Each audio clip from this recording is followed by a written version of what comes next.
Hello everyone. Today we are going to discuss a very important topic from anatomy, shoulder joint complex. It is also called joints of shoulder girdle. The shoulder joint complex consists of four basic articulations. They are glenohumeral joint, acromioclavicular joint, sternoclavicular joint and scapulothoracic linkage. Among these, the glenohumeral joint is the primary articulation of the shoulder girdle and it is generally termed the shoulder joint by the clinicians. So, our main topic of concern is the glenohumeral joint. Glenohumeral joint, generally called the shoulder joint, is the most movable joint of the body, but it is one of the least stable one. It is the common joint to dislocate and to undergo recurrent dislocations. The shoulder joint is a ball and socket type of synovial joint. Talking about the articular surfaces, the shoulder joint is formed by the articulation of the large head of humerus with the relatively shallow glenoid cavity. The glenoid cavity is deepened by a fibrocartilaginous ring called glenoid labrum. Ligaments of the shoulder joint. The main ligaments of the shoulder joint are the joint capsule or capsular ligament, the glenohumeral ligaments, coracohumeral ligament and the transverse humeral ligament. First, let's talk about the capsular ligament. The capsular ligament is a thin fibrous layer that surrounds the glenohumeral joint. It is attached medially to the margins of the glenoid cavity and laterally to the anatomical neck of humerus. The synovial membrane lines the inner surface of the joint capsule. It encloses the long head of humerus within the joint cavity. The glenohumeral ligaments. These are three thickenings in the anterior part of the fibrous capsule. They strengthen the joint capsule. These are the superior, middle and inferior glenohumeral ligaments. There exists a defect between the superior and middle glenohumeral ligaments, which is important in the anterior dislocation of shoulder joint. Next one is the coracohumeral ligament. The coracohumeral ligament is a strong band of fibrous tissue. It passes from the base of the coracoid process to the greater tubercle of humerus.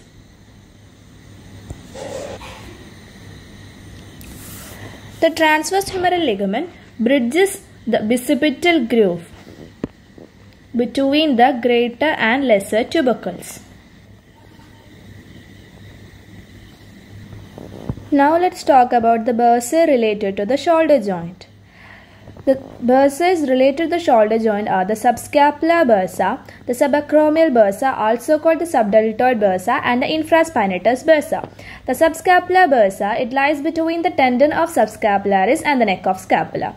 The subacromial bursa, it is the largest synovial bursa in the body and it lies between the coracoacromial ligament and acromion process above and the supraspinatus tendon and joint capsule below. And the infraspinatus bursa, it lies between the tendon of infraspinatus and posterolateral aspect of the joint capsule. Now the most important heading under the shoulder joint, the relations of shoulder joint. The relations of the shoulder joint can be said under four headings, that is superior relations, the anterior relations, the inferior relations and the posterior relations. First, let's talk about the superior relations. The superior relations of the shoulder joint was one is the acromion process, the coracoacromial ligament and the coracoid process. These three structures are together known as the coracoacromial arch. It is one of the factors that protect the shoulder joint. Next, on the superior aspect, we can see the subacromial bursa and the supraspinatus muscle and the deltoid muscle. Coming to the anterior relations, we can again see the deltoid here, then the coracobrachialis and the short head of biceps, and the subscapular bursa and the subscapularis muscle. Coming to the posterior relations, we can again see the deltoid muscle, the infraspinatus muscle and the teres minus muscle. Next, the inferior relations, we can see the long head of biceps, the axillary nerve and the posterior circumflex humeral vessels. Next, the arterial supply and the nerve supply. The arterial supply is the posterior circumflex humeral artery and the anterior circumflex humeral artery, the suprascapular artery and the subscapular artery. And coming to the nerve supply, there are the muscular cutaneous nerve, the axillary nerve and suprascapular nerve. For easy remembrance, we can use the mnemonics PASS for the arterial supply and MASS for the nerve supply. Now let's look into the factors providing the stability to shoulder joint. They are the rotator cuff, the coracoacromial arch, the long head of biceps tendon and the glenoid labrum. First, the rotator cuff muscles. The rotator cuff, also called the musculotendinous cuff, these are a set of muscles that provide stability to the shoulder joint. They are the supraspinatus, infraspinatus, teres minor and subscapularis. These are commonly known as the sits muscles. They grasp the head of the humerus and pull it medially to hold it against the smaller and shallow glenoid cavity. The mnemonic sits is commonly used for the rotator cuff muscles. The next factor is the coracoacromial arch. The coracoacromial arch is formed by the coracoid process, the acromion process and the coracoacromial ligament connecting them. It forms a protective arch for the head of humerus from above and prevents the upward dislocation. Next is the long head of biceps tendon. It passes above the head of humerus and prevents the upward dislocation. And the glenoid labrum, it deepens the shallow glenoid cavity. Movements of shoulder joint.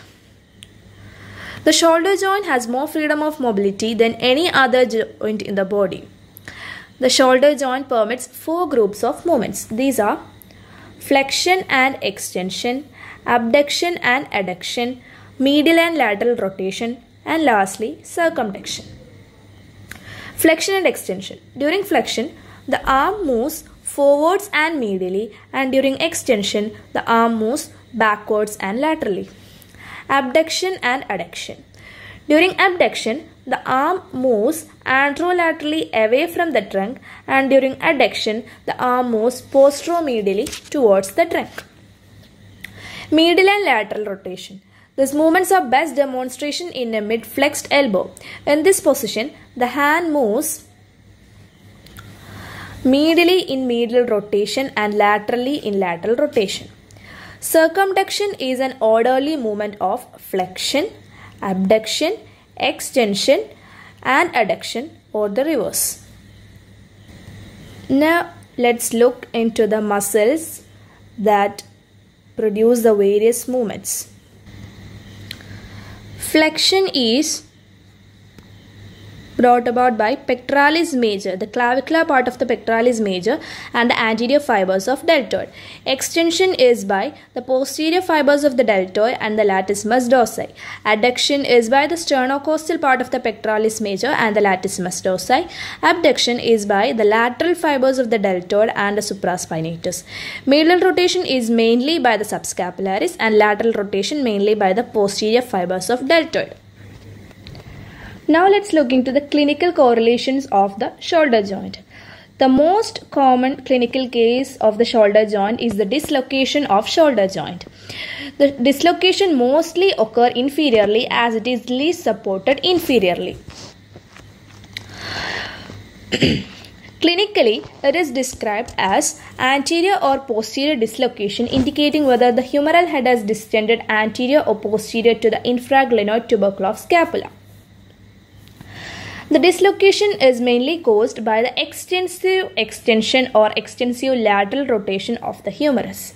Clinically, it is presented as prominence in the shoulder tip and hollowing in the shoulder contour.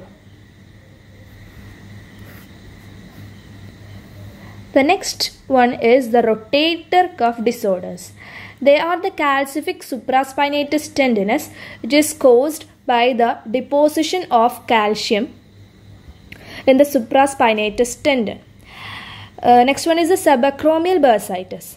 It is also due to the calcium deposition which irritates the subacromial bursa.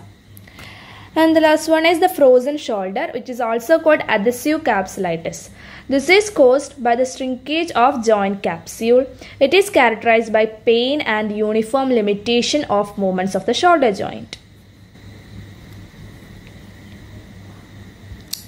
Thank you.